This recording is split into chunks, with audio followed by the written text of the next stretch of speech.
a local here to us in West Virginia. We have an up and coming independent wrestler, Miss KILLJOY Kolbe Max.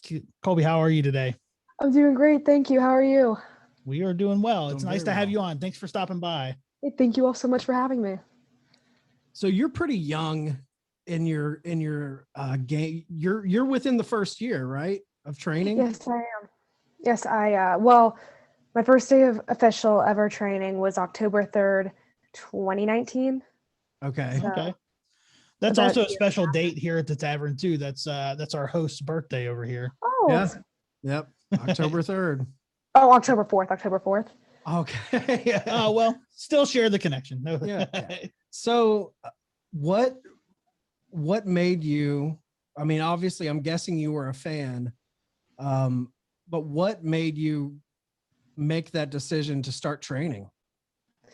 Well, when I was 15 years old, I got the privilege to meet WWE superstar Bayley. And growing up, I always wanted to be a wrestler. I watched it on TV and whatnot. But there was just something about that day that made me say, okay, I want to do this. And mainly because I wanted to give somebody the best day of their life the way that she gave me the best day of my life. That's awesome. And so about a year passes, and I met my trainer, Rocky Rage, in Dunbar, West Virginia. And then shortly afterwards, I started training, and the rest is history. Oh, that's really cool. I think we've seen Rocky Rage in action at ASW. Mm-hmm. So what was Bayley one of your favorites? Like who were your favorites growing up when you were just a fan? Well, I would say probably CM Punk was probably my favorite. There was just every time he would come on the TV, I was just glued to watching because I just liked watching him just speak his pipe bombs and whatnot. There was just an allure about him that I also loved. Paige growing up, AJ Lee were two, and the Bellas. They were all really kind of feminist figures. Now that I look back at it, because I don't know, especially the match at WrestleMania 31, their tag match. That I was even thinking about that last night, how important that match was to me for some reason. Just personally, it's really important. I also loved Natalia. I loved Caitlyn, Naomi, many other women. That's awesome. So walk us through the day that you met Bayley. Like what kind of interaction did you have with her and why was that so special to you? Well, I will go ahead and say I got lucky in an airport one day, and I saw her, and I was like I was speechless because who would have thought a 15-year-old punk kid would see her hero? Yeah, absolutely, yeah. So I just literally just went up to her and I said, I don't have anything for you to sign, but can I have a hug? Because that was kind of her gimmick at the time. Absolutely. And of course she said yes, and it was just, I don't know. I just think about that day. Like she asked me she asked my name. I talked to her for a little bit. It was just, I just smile thinking about it because I just tend to wonder how different would my life be if that moment didn't happen. Yeah, and that's something that always, I always think about that too, had I not met. And it's really special when you get to see those people in person. You see them play their whole gimmicks out on TV, but when you get to meet and talk to that person, it really changes your outlook on things. And I can see where that would definitely change how you approached, wanted to get into wrestling. Yeah, especially if they're very, very nice and supportive and they meet the kind of standard that you have in your head of who they are. It makes you I know when I've met people that I look up to and they're nice to me and just good human beings, it makes me become an even more diehard fan of them. Mm-hmm. And Bayley actually wasn't even the only person that I met that day. I managed to meet Finn Balor, Alexa Bliss, and Ember Moon. Oh, so wow. That's an all-star cast. Yeah, and I also loved Dolph Ziggler growing up. I will go ahead and say he was my childhood crush, and the fact that the 7 or 8 year old in me was just screaming whenever I met him. Yeah. Have you got a chance to watch his brother on AEW? No, I haven't. I know that he is on AEW. Ryan Nemeth. Yeah. So when you met Rocky Rage in Dunbar. Was it at a show, I'm guessing? Yes, it was. That night he had a match against Eric Darkstorm. It Okay. was just actually, it was shortly before his match. And I was introduced to him. Of course, like, he kind of scared me at first. I mean, he's Rocky Rage. Right. But like, I got talking to him, and it's like, I mean, these are real people. Like, because I mean, besides on TV, like, who you are in the, because I can speak from personal experience. It's like, who you are in the ring is usually a different person than who you are outside the ring. Sure. Right. So that meeting with him, you know, just kind of a friendly, how does it go from just meeting him in a friendly encounter to, hey, come to my school and train? Like, what kind of happened there? Well, at the time, he hadn't started House of Rage yet. So I went down and started training at the shows where Mega takes place. That is in Okay. Marmette. Yeah. Okay, And yeah. because I was so busy at the time, I had a very busy schedule. And this was before COVID hit. And I was only able to train like once, maybe twice a month. So whenever he started House of Rage, that is like when I feel like I really kickstarted my like move into wrestling, because I was able to train like once a week versus once a month, which is a Right. huge difference. Yeah. So what was those first days when you really started training? What was that like for you? Did the bumps get to you? Did hitting the ropes get to you? Oh. What was it like? Yeah, I remember the first thing he said is that one of the first things he ever told me is like, you're going to get bruises from hitting the ropes and you're probably not going to be able to get out of bed the next day because you're so sore. And he was correct. Yeah. Yeah. We always hear that. We always hear that hitting the ropes it's just brutal when you first do it. Yeah, because I usually say, whenever I get asked about it at school, or like, what's everything like, or how are you able to take all of that? It's like, I just say it kind of turns into callous after a while. Your body builds a tolerance for it. Yeah. I mean, granted, it's never fun to take a bump because you're getting slammed on your back. Yeah. Yeah. I think you have, like, out of everyone we've interviewed, you have a very unique perspective than anyone else we've talked to, because you're still in high school, right? Mhm. You're 17. And I was 16 whenever I first started training, and I was a junior in high school whenever I first started. Right. So you're in the middle of it right now, and all the people at school, probably at least your friends, know that you wrestle. Oh yeah, and a lot of my Training? teachers know too. And on top of that, my mom is actually a teacher at my school. Oh, So okay. So what's the response been like? How do people respond to knowing that this is what you do on the weekends? Sometimes you go have matches. it depends on who the person is. And I Yeah. say that because you have those people that just think that they're cool by telling you that wrestling is fake, or Oh, yeah. that they can do it or whatever. And then you have friends that say, hey, as soon as I can, I'm going to go see you wrestle. Like, you Yep. know. So you get the whole spectrum. You get the naysayers and the people that are pumped about it. Yeah, and then you got those people in the middle who just kind of maybe don't really take it seriously, don't really ask about it, and like who and it's because they don't really know anything about wrestling, and there's nothing wrong with that. Right, Yeah. right. I've been a fan for 36 years, and I can tell you that you're always going to have those people that want to tell you that it's fake. Yeah. That's not going to go away. Yeah. It makes it fun though when you meet those, you know, your tribe of people that like it just as much as you. You kind of feel like you're a part of this little secret society type of thing. Yeah. What was the first match like when you finally, you know, you trained, you got some training under your belt, and you had that first match in front of people? What was that like for you? It was a tag team match. It was me and my trainer Rocky Rage actually versus Dustin Alexander and Nicolia. And it was an outdoor show, and it, like, I don't know how to describe it. Like, it's just, I was nervous, but I wasn't at ease, if that makes hopefully that makes sense. Yeah. Sure. Because like I knew that I had this, but what if this happens? What if that happens? What if, like, a bunch of what ifs just started flowing through my head. And yeah. So did it make it easier that you had Rocky as a tag team partner? Oh, definitely. Yeah. Definitely. So when when you start doing these matches, you know, how at this stage, you know, you're just beginning. So how does those matches come about? Do they contact you?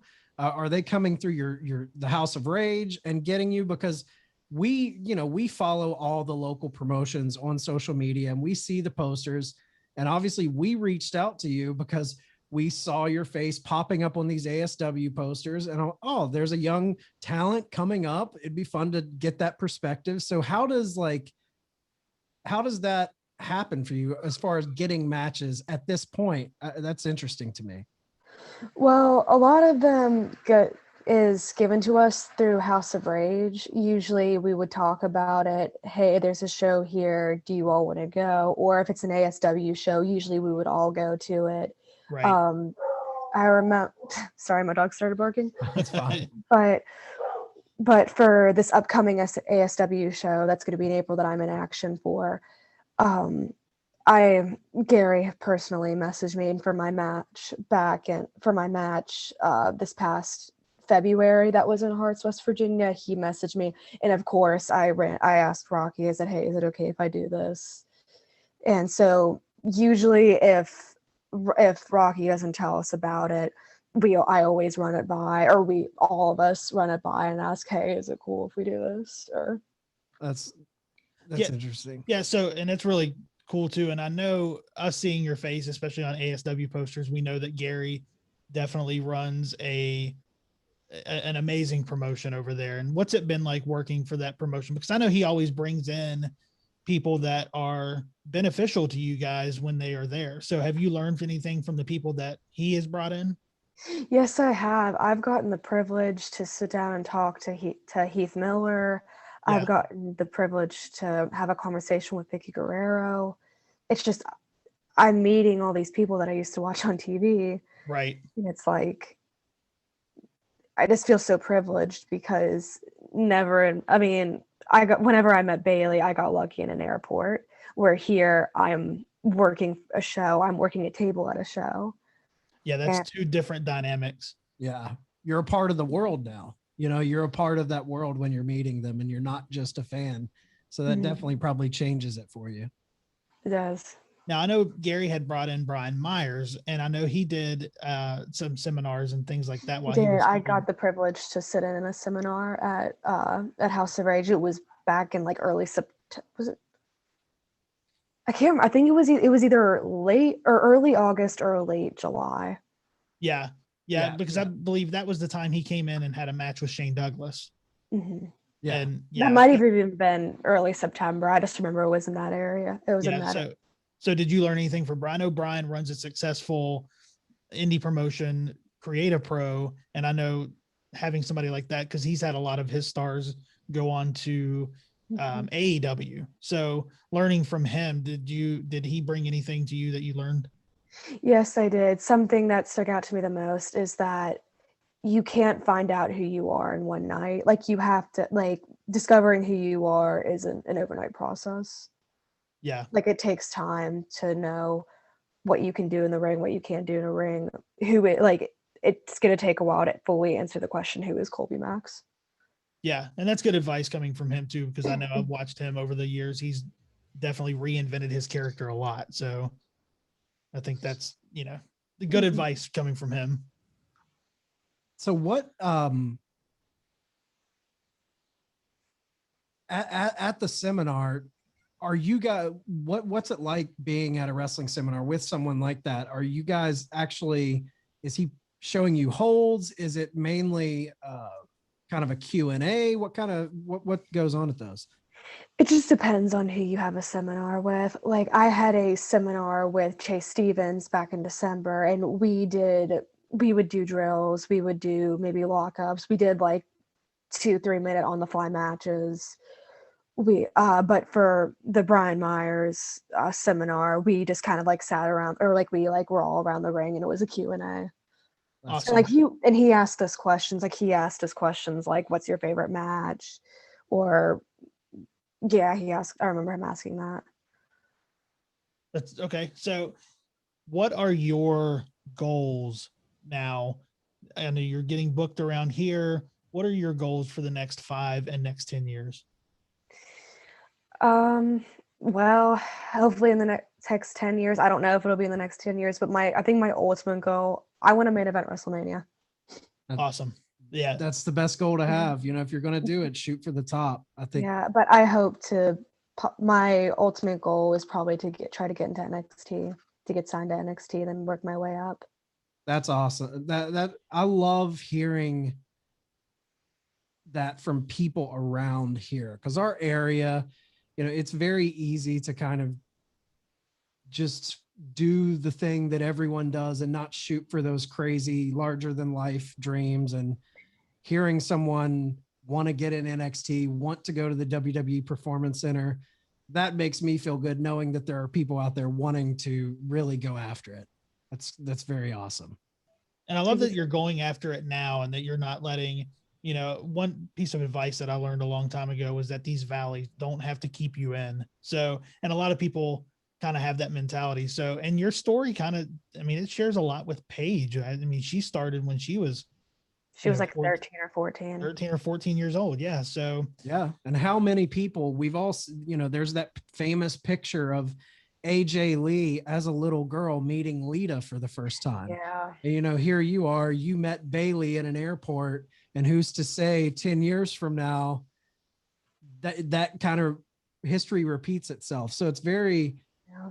I love that we're having you on and talking about this early in your career, because it's something that we can track and follow you, and hopefully, you know, we'll be we'll be following your journey. Definitely. And there's one thing, it's kind of, I want to get a promise from you that when you are going to have this match with Bayley at WrestleMania, that you come back on and let us know about your journey.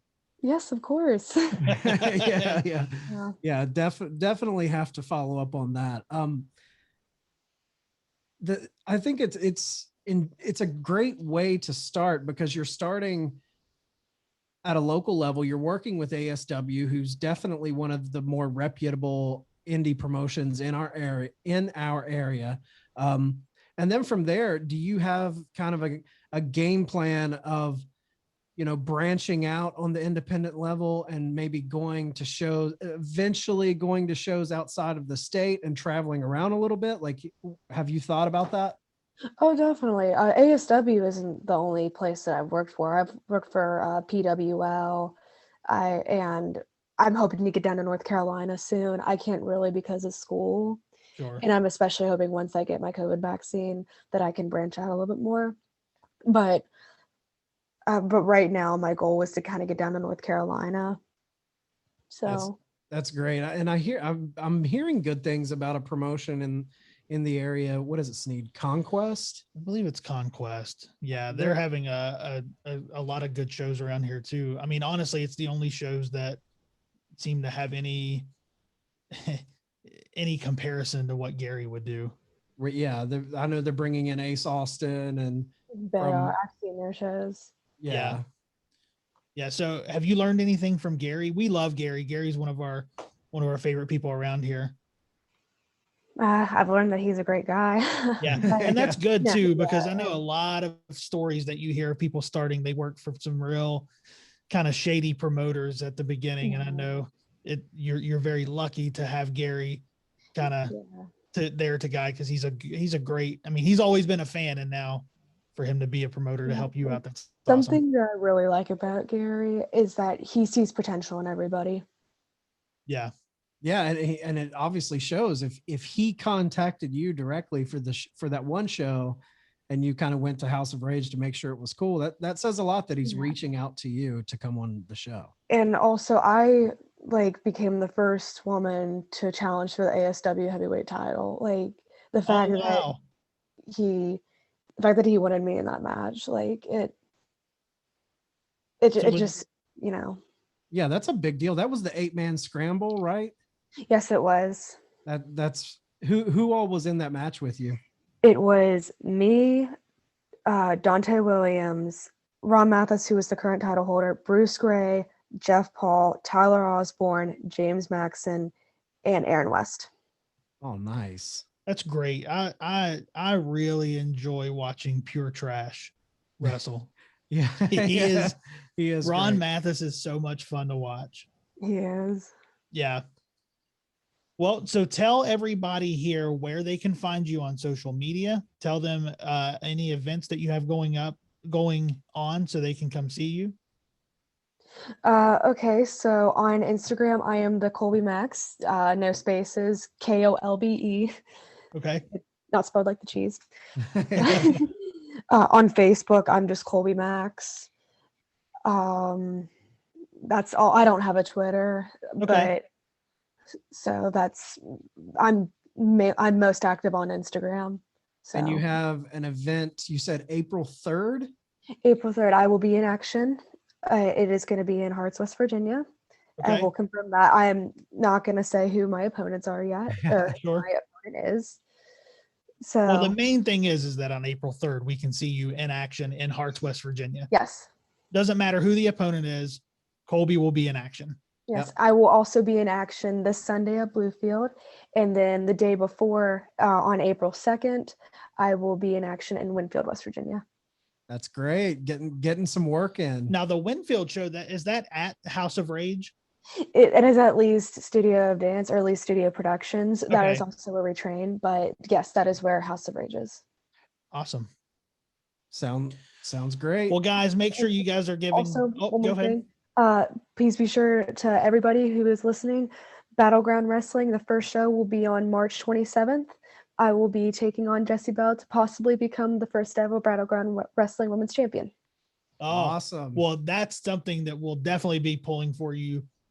We want to have you win that championship. Yeah, let's do it. Let's you got do the it. Tavern in your corner, and you also always have a seat here at the Tavern. So whenever you want to come back, especially when you main event WrestleMania, we're calling it now. It's going to happen. It's going to happen. It's going to happen. So yeah, guys, make sure you're following her on all the social media and going out and checking out the matches here in West Virginia.